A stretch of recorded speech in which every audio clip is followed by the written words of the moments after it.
ئۆکەی 1:20 دقة ئەبڕدرێت ئاگادار بن 1:20 دقة زۆر نەجیب بەجێ. ستاند بای دەخیل ستاند بای تا ئێستا فقط دەخیل و نەجیب هەن هێرۆ نهاتووە بە ئۆکەی. ساڵان هێرەوتی دێت ئامادە ئابێ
خۆش هاتنەوە بۆ بەشێکی تری ڕووماڵی تایبەتی لە بەشی کوردی دەنگی ئەمریکاوە بۆ کۆبوونەوەی سەرۆک جۆ بایدن لەگەڵ سەرۆکوەزیری عێراقدا هەروەکو لە ڕووماڵەکانی پێشوودا ئاماژەمان پێکرد سەرۆکوەزیری عێراق درەنگانێکی دوێنێ یەکشەممە گەیشتە واشنگتنی پایتەخت و پاش نزیکەی یەک کاتژمێری تر لەگەڵ سەرۆکی ئەمریکادا لە کۆشکی سپی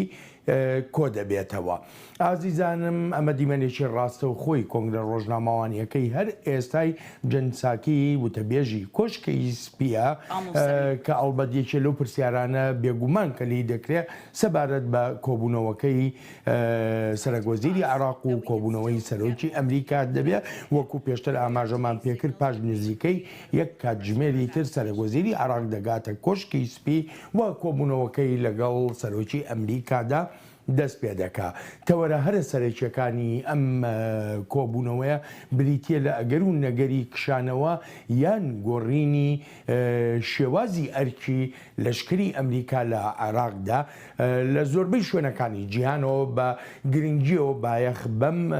سەردانە دەدرێ و بە تایبەتی بەرەنجامەکانی کۆبوونەوەکە کە پێشتری شاندێکی عێراقی بە سەرۆکایەتی وەزیری دەرەوەی عێراق فواد حسێن و توێژەکانی تری لەگەڵ وەزارەتی دەرەوەی ئەمریکادا دەست پێ کرد ئەوەی کە پێی دەگوترێت دیالۆگی استراتیژی بە مەبەستی ڕێکخستنی شێوازی پەیوەندیەکان لە نێوان عێراق و ئێراندا. بەرەوەی بکەوینە ڕووماڵکردنەکە حەز دەکەم سەرشتان ڕاکێشم لە تەواوی پلاتفۆرمەکانی بەشی کوردی دەنگی ئەمریکاوە ئەم ڕووماڵە تایبەتە بڵاو دەکرێتەوە هەروەکو چۆن ئێستا لە تۆڕی کۆمەڵایەتی فەیسبوک یان یوتوب دەمان بینن هەروەها دەتوانن گوێبیستی ئەم ڕۆماڵە تایبەتە بن لە ڕادیۆی بەشی کوردی دەنگی ئەمریکاوە ئەلبەتە لەسەر شەپۆلەکانی FM لە عێراقدا بڵاو دەبێتەوە لە شاری هەولێر شەپۆلی 108 میگاهرتز لە سلێمانی 88 و لە دەدا 8 لە مووسڵ 91.7 لە کەرکووک شەپۆلی بەشی کوردی دەنگی ئەمریکا شەپۆلی FM 96.8 لە بەغدا 100.5 لە بەسڕەش لە باشووری عێراق 105 میگاهرتزە. بەر لەوەی کازمی سەردارەکەی دەست پێ بکات بۆ واشنگتن دیمانەیەکی تایبەتی هەبوو لەگەڵ ئاژانسی دەنگوباسی ئەسۆشێت پرێسدا. لەو دیمانەیەدا سەرۆکوەزیری عێراق جەخت دەکاتەوە لەوەی دانانی وادەیەک بۆ کشانەوە لەسەر بنچینەی پێویستیەکانی هێزە سەربازیەکانی عێراق دەبێ. وەگەڵەیە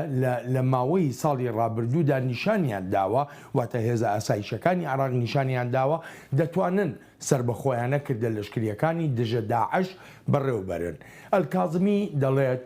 حکوومەتی عێراق ڕوانینی تایبەتی خۆی هەیە هەوڵەکانی لە پێناو بەرژەوەندیەکانی عێراقدایە دانانی وادەیەک بۆ کشانەوە بەپێی پێویستی وڵاتەکەیە بە دڵنیاییەوە وەکو کازمی دەڵێ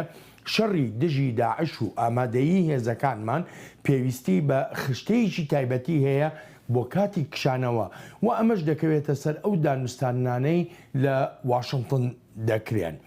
واشنگتن و بەغدا لە مانگی چواری ڕابردوودا ڕێکەوتن لەسەر گۆڕینی ئەرکی ئەمریکا لە عێراقدا بۆ مەشقوڕاهێنان و هەروەهاش ئەرکی ڕاوێژکاری. ئەمەش ینی کۆتایی هێنان بە ئەرشی کردە لەشکریەکانی ئەمریکا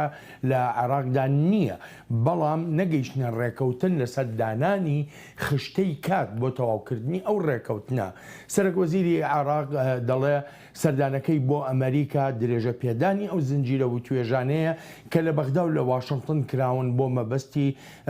ڕێکخستنی ئاستی پەیوەندیەکان لە هەموو ڕوویەکەوە لە نێوان عێراق و ئەمریکادا.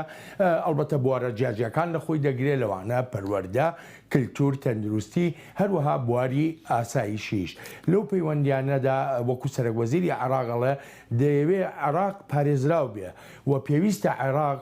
بەڕووی جیهاندا کراوە بێت و پەیامێکیش بێ بۆ وەبەرهێنەرەکان تا بێنە عێراق. ئەلبەتە چاوەڕوانی زۆرە لەم کۆبوونەوەی کۆشکی سپی کە وادەیەک بۆ کشانەوە دیار بکرێ و پێش دەچێت بەپێی میدیای ئەمریکایی کە ئاماژەیان پێکردووە لە کۆتایی ئەم ساڵدا بێ. ئێستا نزیکەی 2500 سەربازی لەشکری ئەمریکا لە عێراق ماونەتەوە. ئەمە پاش چی؟ پاش ئەوەی ساڵی ڕابردوو داناڵد ترامپ سەرۆکی ئەمریکا بڕیاریدا بۆ کەمکردنەوەی ژمارەی سەربازەکانی ئەمریکا و لە کاتی ئەو بڕیارەشدا 3000 سەربازی ئەمریکایی لە عێراق بوون. مستەفا کازمی دەڵێ عێراق ئەفغانستان نییە. ئەلبەتە ئەمە وەکو وەڵامدانەوەیە کە بۆ ئەو لێدوانی کە مقتەدە سەدر مەلای ڕادیکاڵی شیعائینزاکان دابووی وتبووی عێراق مەکەنە ئەفغانستان و مەیکەن بە سووریا. سەبارەت بە دەست بە سەدراگرتنی ئەفغانستان کە لەلایەن تالیبان و ئەگەرێکی ئاوا هەیە و دەڵێ ڕەوشی عێراق هاوشێوەی ڕەوشی ئەفغانستان نییە. ئەمە لە ڕووی جوگرافی، دیموگرافی، کۆمەڵایەتی تەنانەت پێکاتە کۆمەڵایەتیەکانی تیرەکانیش جیاوازن. هێزە سەربازیەکانی عێراق دەتوانن بەرگری لە خۆیان بکەن، دەتوانن بەرگری بەرەنگاری ڕێکخراوە تێرۆریستیەکانیش ببنەوە لەسەر بنچینەی پشتیوانی ناوخۆیی و نێونەتەوەییش بۆ هێزە سەربازیە عێراقیەکان. کازمی وەکو ئاماژەمان پێکرد بەر لە سەردانەکەی ئاماژەی بەوە کرد کە عێراقی ئێستا تەواو جیاوازە لە عێراقی ساڵی 2014. با بۆ من لێرەدا بەس بێ دەچوە لای هاوکارم نەجیب باڵایی. نەجیب ماندوو نەبی گەڵێک سابی نەجیب ئەلبەتە وەکو لەو پێشەکێشدا ئاماژەم پێکرد قسە و باسەکان لەسەر ئەگەر و نەگەری کشانەوە لەسەر گۆڕینی شێوازی کارکردنی لەشکری ئەمریکا لە عێراقدا زۆرن. تۆ ئێستا کە لە شوێنی مانەوەی مستەفا کازمی سەرۆکوەزیری عێراقیت لەوێ چ شتێک باز دەکرێت لە ناو ئەو خەڵکی کە سەردانی شاندی عێراقی دەکەن؟ بەڵێن بەری بەرسڤا پرساتە بدەم نەها هەندوێنەژی مەشاندن شاندا ستافێ مەدیا و گەل مصطفى کاظمی هاتیە vê derê hatiye Amerîka niha amadekariyê xwekirin û swarî otomobîlê xwe bûn û berif kûçka spî ketine rê. Ev tê xweyakirin ku hêdî şanda bi Kazimî ra wê berif qesra spî herin ji bo civîna gel Serok Biden. Li alê din şêwazê mana hêzên Amerîkî ya rastî ew ê vê derê hemû siyasî ne yani naxwazin dîrek bêjin. Lêş alê şirovekariyê ve alê analîsta ve ew dibêjin dibîtin ku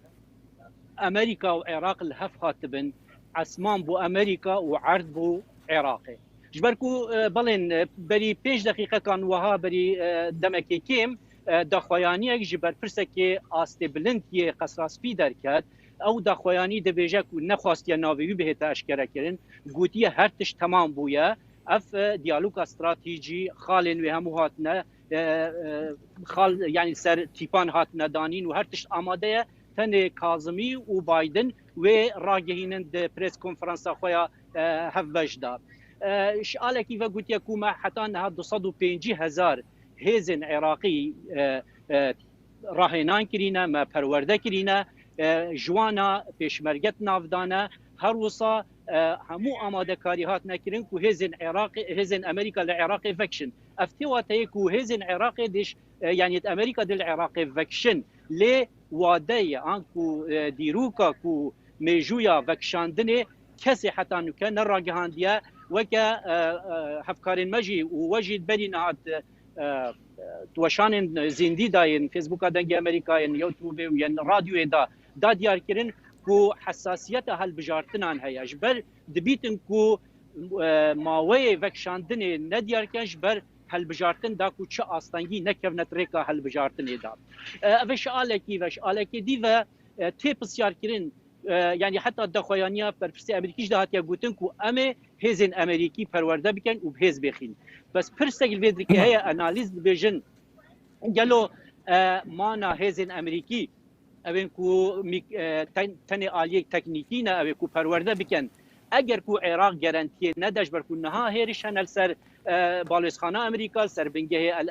Eynil Esed li Enbar li gelek cihên de hêriş hene li ser Amerîka ku hêzên wê yên şerkel wê derê ne eger ku hêzên şerker ji Iraqê vekişin çawan ew hêzên ewlekariyê yên ku perwerdeya leşkerê Iraqî bikin dihêne parastin kî garantiya wê dike ev pirseke ketiye bersînger hem ya herkes jî bi hesasî nêzîkî vê meselê dibe mesela dinya hesas mesela Îranê ye balên wek dizanî ku alîgirên Îranê li Iraqê dixwazin ku hêzên Amerîkî zû şwêrê derkevin û Kazimî dibêjîtin ku ez bê partî me çi alî minînin tenê partiya min gelê min e. بەڵێ نەجیب سپاس بۆ تێبینی و سەرنجەکانت خۆشەویستانم دەچمە لای دەخیلی شەمەوە دەخیل ئەوەندەی چاودێری میدیای ئەمریکاییت کردبێ میدیای ئەمریکا لەسەر ئەم سەردانە چی دەڵێن و چەند بایەخەوە باسی دەکەن بەڵێن میدیا ئەمریکی ژوەکی ما گەلک ئاگاداری ناوەڕۆکیوان هەموو بابەتامینە لێ نەک شۆڤەکار و هەندێک گوتارتێنە نویساندن لێ ماشێتێن سەرەکیین ڕۆژنامەیان ئیرۆدا چ بەحسی وەسانینە چ نکانوتنێ بەحسێنێت کن کوی جوین چێ ببە وێ مەسەلا بەکێشانە سەربازا بێ بەحسکردن کازمی وەسا بکە بۆ نمونە واشنگتن پۆست نویسانێ دەبێژە Biden dixwaze qonaxa piştî 11 Septemberê bi dayî bîne û serbazan jî Iraqê vekişe. Ev maşê tê serêkeyê Washington Post e. Politico nivîsandiya helbet ji zarê Kazimî wî diyara ya digel Associated Press da dibêje Iraqê PTV bi hêzên şerkerên Amerîkî nîne. Ev behser gotina yani zarê Kazimî dibêje. Daily Times dîsan manşetek nivîsiye dibêje Serokwezîrê Iraqê li civîna digel Bidenî wê sengiyê dante ser vekêşana hêzan. Vekêşana hêzan jî helbeta wekû hemû medya kevar dikin û behs dikin û te jî gotî necî bû herkes dibêje ew biryar wê bêdam li ser şêweyê vekêşanê دەمێ بەکێشانێ لێ بڕیار لەسەر هاتیەدان یعنی ئەف بگشتی ماشێتین سەرەکەنە ئێن ڕۆژنامە ئەمریکی و گەلک ژی ناچنە هورکاری نوێ ئەس باوەڕ دەکەم حتا سبەهی وێ ئەم گەلێکێژی میدیا ئەمریکی بزانن کانێ سەروێ جوینا یان سەروێ کۆمبوونین قۆناغا چاری و یا هەری گرنگە پەیمانە استراتیجیانی بە ئەمریکا و عێراقیدا وێ چی بۆ چی نابم هەندێک لە میدیاکان دەخیل ئاماژەشیان بەوە کردووە ینی وەکو پرسیارێکی کراوە هێشتویانەتەوە بەبێ هێزەکانی ئەمریکا هێزە ئاسایشیەکانی عراق دەتوانن چی بکەن لەو ڕوانگەیەشەوە بە تایبەتی هەندێک لە شیکەرەوە لە ناو عراقەوە ئاماژە بەوە دەکەن کە هێشتا لەشکری عراقی ناتوانرێ واتە باشای بکرێکە لەشکرێکی نیشتیمانیە هێز و پێگەی هێزەکانی حەشدی شعبی بەوانەشیانەوە کە لە یاسا دەرچوون بەهێزترن لە لەشکری عراقی ئەرێ بەڵێن ڕاست دەبێژی لە دیسانژی هەر کە دەزانە بۆ نمونە ئەگەر هات و داعش سەرهەلدا هێزا شیانە شکاندناوان هەیە و شەڕێوان هەیە ئەو کۆمەڵێن حەشد شعبینە و کۆمەڵێن شیعانە و پێشمەرگەنە یعنی ئەبە ئەوێ ڕاستیژی دەبێژن ئەبە ژلایەکی ئەگەر ڕاستە خەماگەلەکە بەکو ئەو کۆمەڵێن شیعە یان کۆمەڵێن چەکدارین شیعە ڕەنگە کێشەیەکیش بۆ عێراقی پشتی نەمانە ئەمریکا دروست بکەن یانجی وێ ببن کێشەک و کێشەیەکە بخوا هەر هەیە دەمەکی درێژە لێ دیسانجی ئەو هێزین هەری ئامادە و هێزین هەری بشیانن و بەرسنگی داعش بکەن ئەگەر هات و داعش جارەکە دی سەر هەلداکەن ئەبە پرسەکە کو دوێ یەک لە بیراوان بتون ئەمریکیژی بێت زانن هەر کەسجی بزانە بەلکی کازمیژی بێت زانە لێ مەسەلا بە کێشانە سەربازین ئەمریکی بووە بابەتێکی دی فاکتۆ یعنی بووە ڕاستی وێ ئەمریکی وێژی عێراقی دەرکەمن بوێ هەبوونا خۆیان هەتا نەهاد ئەمزانن نەگەلک بەلکی 2500 سەربازین ئەمریکی شەڕوان دە ئەمریکا عێراقیدا مابن نەپترن یعنی 500 دیین بیانی وڵاتی بەایی نزیکی 3000 سەربازانە بەکەشانەوان گەلێک زەحمەت نابە وێ چێ بێژی هەلبەتە بەڵێ دەخیل سوپاس دەکەم مەڵبەدا عزیزان پاشماوەیەکی کورد دەگەڕێنەوە بۆ ڕووماڵی تایبەتی سەردانی کازمی بۆ واشنگتن وە کۆبوونەوەکەی لەگەڵ جۆ بایدن سەرۆکی ئەمریکادا جارێکی تریش بۆ تا دووبارە دەکەمەوە دەتوانن لە ڕێی پلاتفۆرمەکانی بەشی کوردی دەنگی ئەمریکاوە بینەر و گوێبیستی ئەم ڕووماڵە تایبەتە بن ئەوی کە دەوێت بە ڕادیۆ گوێبیستی ئەم ڕووماڵە تایبەتە بێ دەتوانێت لەسەر شەپۆلەکانی FM لە هەرێمی کوردستان و لە عێراقیشەوە گوێگرمان بێ لە هەولێر 108 مگاهرتز لە سلێمانی 88.8 لە مووسڵ 91.7 لە کەرکووک 96.8 لە بەغدا 100.5 لە بەسرا 105 پاش ماوەیەکی کورد دەگەڕێنەوە وڵاتان.